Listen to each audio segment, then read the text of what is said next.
Welcome to EPIT. This is Lakh Private Limited.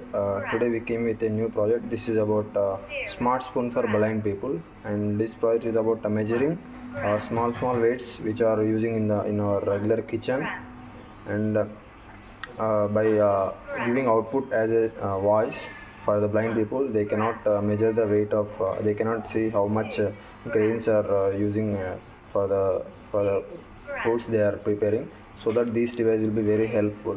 So here you can see this is a spoon that is placed on the load cell, that is about that can measure up to 10 kgs.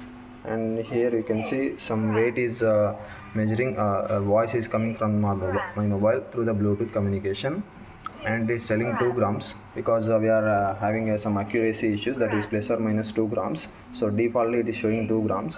So if I place any weight in the spoon, will show you some weight there. So let's see, I will place 5 rupees coin. It should show 8 or 9 grams. 13 grams,